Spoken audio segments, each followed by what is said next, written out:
Hi, this is Laura Thompson with TAAN TV, the African American Network, where we have a local feel with a global reach, and you're tuned into TAAN TV, and we are here with a very, very, very special guest tonight, and we're going to talk about an interesting topic. I'm here with a state rep candidate. She's out of Virginia. She's a candidate for state rep, but she has a very very interesting story about her run, and so I wanted to bring her on to introduce herself and talk about it a little bit. So this is Makya Little. Makya. Makya Little. This is Makya, and she drives a Kia. So she's trying to give me a great way to help pronounce her name. It's a beautiful name, and it is Makya. So Makya Little, how are you? I am blessed. Thank you again for having me on your show, Laura. I really appreciate you taking interest in what's happening in Virginia. I know it's awesome. Well, we have a local feel with a global reach, so we reach all over, and so we wanted to ensure that we gave you a voice on our platform because no matter where you are, those type of situations pop up, and it could help somebody wherever they're viewing from. So, uh, Absolutely. before we get started, I wanted to hear a little bit about who you are, what you do, where you're from, and a little bit of background on what you've been doing before you decided to run for Virginia State Rep. Well, thank you for the question. So, I am a second generation FBI employee. My mother was a special agent, and so kind of had exposure to the intelligence community since I was 9 years old. So, when I graduated from Florida A&M University, I joined the FBI myself as a contractor and then became a full time employee in 2009. Did 3 years joint duty with CIA and resigned from the FBI in January of 2022 to pursue the office of delegate for the newly drawn 19th House District. I am a mother of three public school students and began my, I guess, political advocacy when I noticed how African American history was being mistaught in Virginia public schools. So that Wow. set me on a trajectory of advocating for education equity, of inclusion with regard to curriculum reform in Virginia. And also in 2021, unfortunately, I became a survivor of domestic violence and wrote my first bill that would have removed the 1 year waiting period that survivors in Virginia have to wait to be granted a full divorce on grounds of cruelty or reasonable apprehension of bodily harm. So when the seat became open, I actually got a call from a former Democratic gubernatorial candidate asking me to consider running. So I went all in and launched my campaign. Wow. Well, you talked about how they were misrepresenting Black history in the school books, and so you were ahead of your time in terms of this hot topic that's going on right now. And so, thank you very much for that great introduction. I had an opportunity to find out and learn about you through a mutual friend, Yes. Sydney Smith, and he told me about an interview that you had with Roland Martin in reference to your particular situation. And so I wanted to first talk to you about, the reason why we're having this conversation today. I know that you said that there were some impurities in the election process in Virginia. And so you're going to be suing the Democratic Party in Virginia because of it. And so we just wanted to learn and hear from you, a little bit about what you've experienced so far and what action you're going to take. Absolutely. So, the nomination process among the Democratic Party has certain requirements, and there's a policy at the local and the state level that were both disregarded with regards to how my primary was conducted. And we ended up being unsuccessful by 49 votes because the party leaders literally put their fingers on the scale and essentially made a unilateral appointment Hmm. of a candidate to represent my district, which is the second most diverse district in the Commonwealth of Virginia. So the efforts to silence the voters of my district, when I literally campaigned to be their voice, just pushed me to ensure that I was doing everything within my power to see that commitment through. Wow. So, so because of that situation, what is your position now? Or has the primary, did you lose the primary election?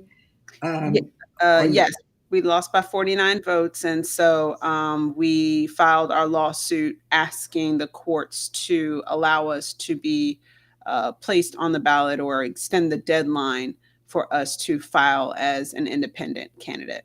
well, so how do you feel about the possible outcome of Um that motion?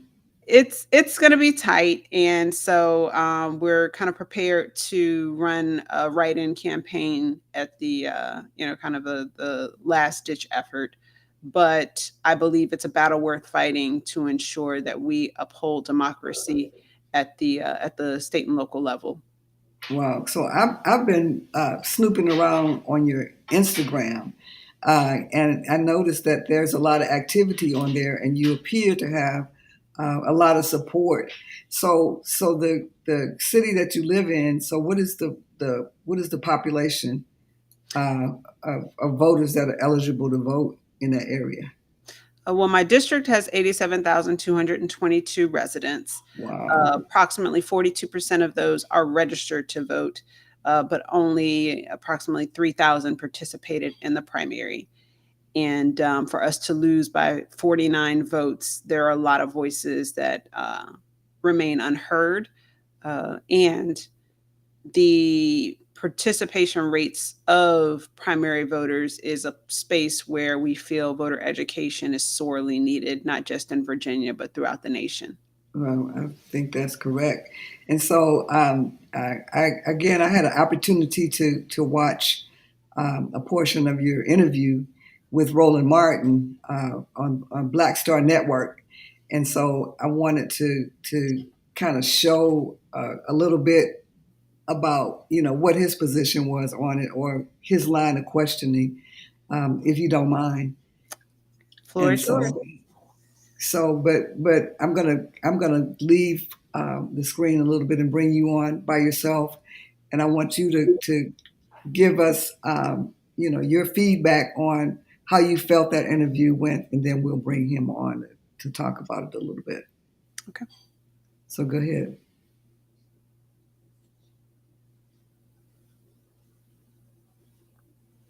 So before I bring him on, I wanted you to kind of give a little input about how you felt that interview went, Oh, I and apologize. then that's okay. That's okay.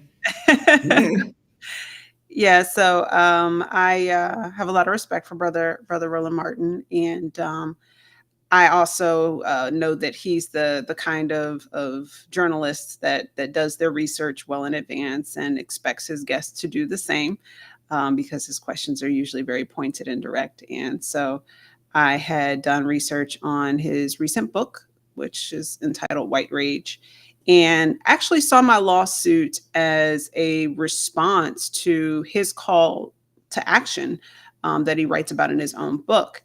And so, understanding that there was overlap there, my hope was that he would see that synergy, if you will, and that was his reasoning for wanting me on the show. But um, when I got on the show, I recognized that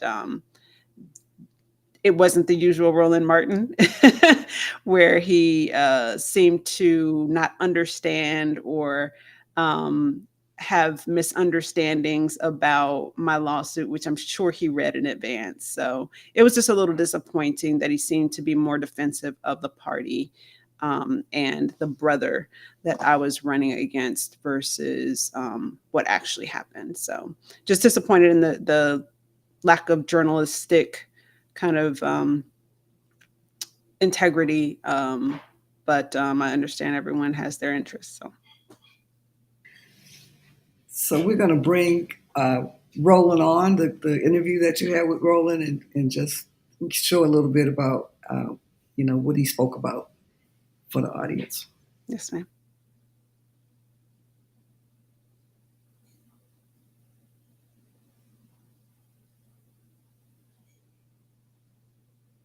Virginia break their own policies, but also that the Board of Elections allowed what is considered an impure election.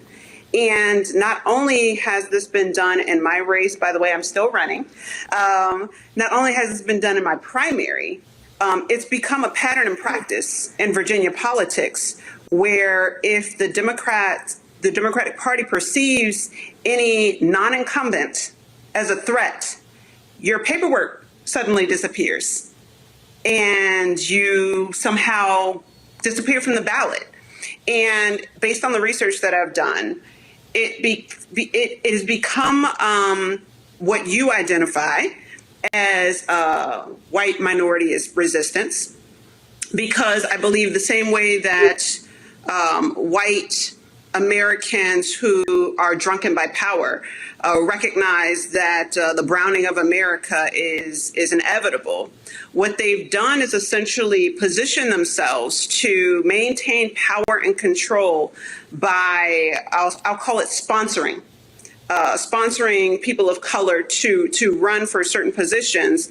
And as long as those individuals are willing to fall in line, that's who essentially gets the party nod. And so those who are genuinely running So one second. You called it an impure election. Yes. What does that mean? Okay, so for my particular race, one of the things that they did was use manipulative sample ballots.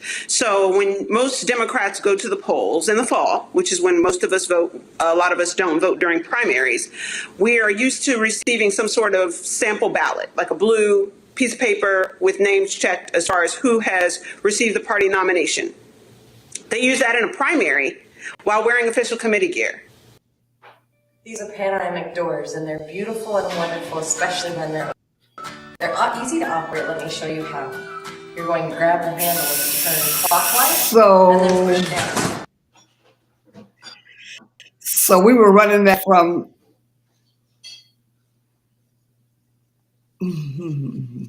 Sorry about that. So we're running that from YouTube, and they jump in with commercials to make money on Roland's show.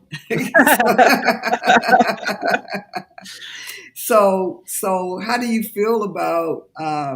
You talked about the impurities, in the voting process. So explain that, and how do you feel about that? It's disappointing because you run to represent a party whose values you feel align with your own. And so when you run based on those values and they don't, it's heartbreaking. And you want to believe that out of these, two major parties that we have, that at least one of them is centering people, and to witness, the behind the scenes, and to understand and have to accept that, both sides, are drunken by power, and people are just not the priority. It's heartbreaking. And so I'm honored now to be able to pursue this seat as an independent, because I can be my authentic self, which I have always been. Again, as a second generation law enforcement employee and professional, fidelity, bravery, integrity is all I knew. And so that seems to be a lost art in politics, where there is no integrity. And without integrity, we, the people, lose. Wow. So was suing the Democratic Party, was it was it a first option, or did you take other steps or other measures before you decided to file the lawsuit? Thank you. I actually called the Department of Elections the day after to report the things that I saw because I just knew it was wrong. And they did not return my phone call. So I decided to go in person on the 3rd of July before they certified the election results and say, hey, this is what happened. What are my options? And at first, they kind of said, well, you can always just run again in another 2 years. And I said, I don't think you understand what I'm asking and why I'm asking. I'm not coming to you because I just want a seat. I'm coming to you because I've seen things that are not right. And if I don't say something, that makes me complicit. Wow. And so that's when they explained what my options were, which were to either appeal to the Democratic Party itself or to Hmm. appeal to the court. So did you go to the Democratic Party after that, or did you just go directly to the court? Nope, I wrote a complaint that same evening and sent it to the Democratic Party of Virginia and CC'd the Department of Elections. So everybody, as they say, lottie-dottie and everybody knew what happened in my race. And I detailed it out, bulleted it out, and then I even came in person at their board meeting, which was on the 5th of July, and read my complaint in front of the board. So it's like, does everyone not hear me? And they continued voting to certify the election. And that's when I said, okay, at this point, the only remedy I have is through the courts. Wow. So how did you feel about their response, or how did they treat you after um, you approached them and to confront them about the indiscrepancies that you felt? No, like a leper. I mean, complete ignoring. And, at first, again, I thought it was just something that happened to me. But as people started to check on me and share their own stories, I realized that not only was I not the only campaign, this wasn't the only election cycle that this type of voter manipulation had been employed. And so I realized that if I didn't fight, they would Mhm. just keep doing this because no one has ever held them accountable. Wow.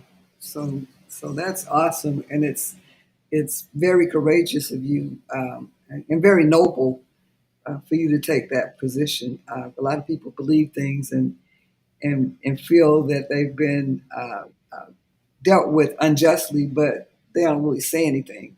And so I know that on the collateral that we had put out, you said our voice, our power, and so you're speaking power to power. And so I'm really interested in seeing what the outcome is going to be on that.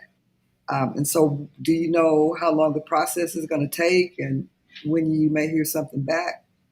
Well, I do know that they essentially start producing the ballots the second week of September. So time is running tight. And, there are deadlines and timelines that people have to respond. And so, the more time goes before we get a trial date set and things of that nature, the more and more it looks like we will end up doing the write-in campaign. Um, However, there are still damages. There are still laws that need to be challenged, and it's just become such a system of unaccountability Wow. where the parties have essentially been emboldened to do whatever they want. And based on the responses that I've received so far from the attorneys Hmm. representing the Department of Elections versus the attorney that is Hmm. representing the Democratic Party, the Department of Elections seems to be fighting harder to defend the Democratic Party than the Democratic Party is. Wow. Yeah, they're going to do that. They're going to do that. So as far as running as an independent, so when is the actual election? November 7th. November 7th. Oh, so it's really close. And so when was the deadline to file to run as an independent? So the deadline to file to run as an independent is the same date as the Democratic primary. So it essentially forces you to choose whether you're going to start off the campaign as an independent or as a candidate for a political party. But Okay. once you start down that road, you essentially are committed to that lane.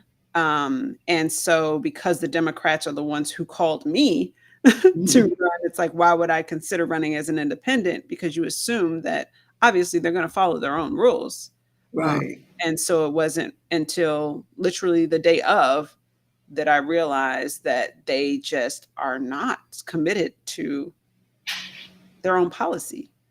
So what are some of your supporters? How do they feel about you running as an independent? Would they still support you? Have you spoken with them, or are you talking to them about that? Absolutely. Very close to the members of my district, three of which signed on to the lawsuit along with me because they felt that their constitutional rights were taken away as well by the malfeasance of the Democratic Party of Virginia. And so definitely have a lot of supporters. One of my supporters, Rock Harper, who won season 3 of Hell's Kitchen, we're going to be working Wow. together on an event in October, talking about reclaiming our political power. So really excited to announce the details of that. Wow. So that is awesome. Um, so if you get on the ballot as an independent, and does the main election have more larger voter turnout than the primaries? Oh, absolutely, and that's a nationwide trend. A lot of people are either unaware of primaries. They parties, in my opinion, intentionally keep it that way so they can control which voters do Mhm. participate in the primary and who they vote for.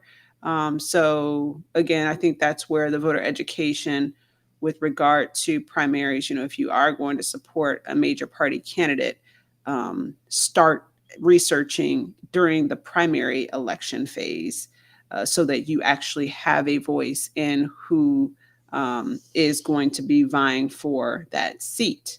Because a lot of the districts are heavily gerrymandered to the point where it's either heavily Democratic or heavily Republican. So, who wins the primary is essentially who wins the race. Wow. So in Texas, they changed the law from straight ticket, and so now in order to vote for somebody, you have to go down the ballot in order to do that. So does that same rule apply in Virginia, or is it still the straight ticket process? No, they basically have the primaries, and there's either a Republican, a Democrat, and or an independent, and that's who you have to choose from in the fall after the primaries have narrowed down your choices. So are y'all the only candidates running? Because there should be some other candidates, right? Or no? So again, the districts are very heavily gerrymandered, and our district happens to be like 12 points leaning blue. So it's a race that Republicans in the area decided not to invest in and run a candidate. So, and there was no independent that declared. So the only option that the voters of my district will have when they go to the polls, if I don't run, is my opponent. But I mean, as far as like in Texas, again, we have the straight ticket where you can vote for everybody, Mhm, mhm. Democrat or everybody. Is that the way it is in Virginia, or can you No, go down the you ballot? can. I mean, you can. They, like I said, they do the sample ballots always in November, with who's running to represent the Democratic Party or who's running to represent the Republican Party. But you can vote for a Republican for state Senate. You can vote for a Democrat for state House. You can vote for obviously the school board is nonpartisan, but you can see who got the Democratic nomination or endorsement, Hmm. and you can choose. cross party if you choose to. Wow. So okay. So that's interesting. So let me ask you this. So is Virginia more lean towards Democrats or Republicans? Well, right now we're somewhat under Republican control. We have a Republican governor, Governor Glenn Youngkin, um, and a Republican lieutenant governor.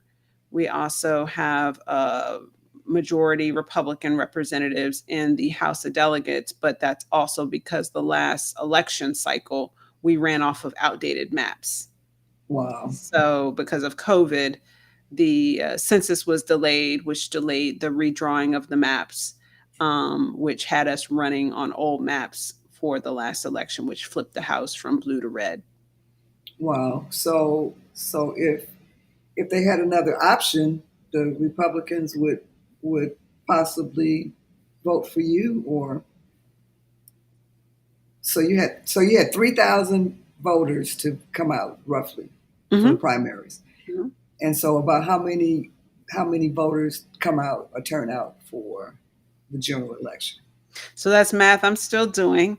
And Okay. we're still re-strategizing because everything from the time that I launched in January 2022 was, focused on the primary. So now we are regrouping and shifting our data and analyzing the numbers so that we can effectively run this write-in campaign.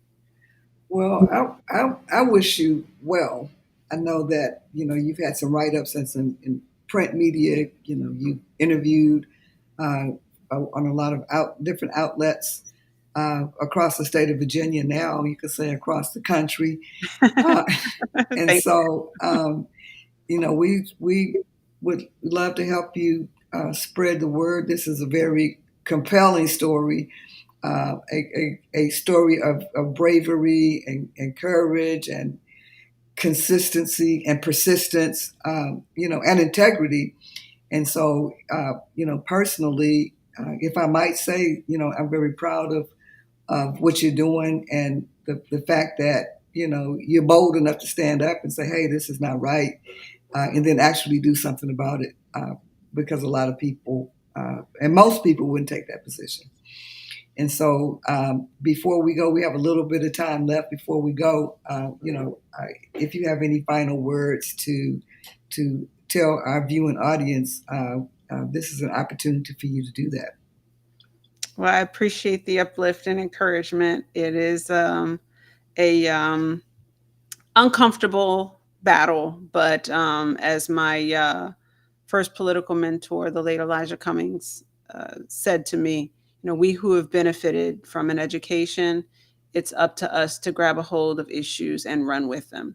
Wow. And not only have I benefited from a formal education, I've benefited from the education that this experience has given me. I've benefited from the good and the bad, even the experience of pro se, Mhm. with two divorces. Wow. And so it's one of those things with, whom he sends, he also equips.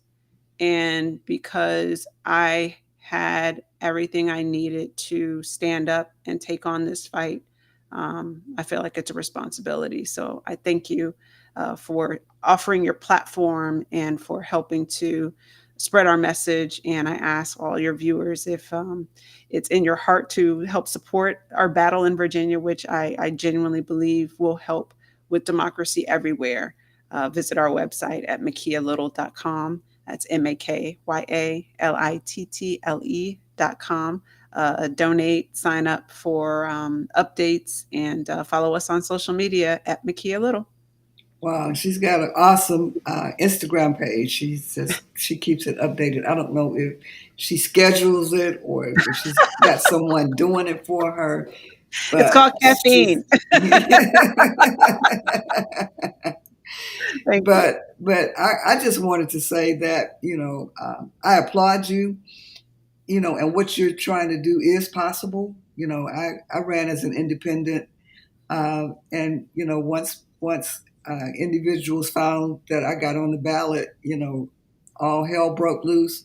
But I persevered and made it through.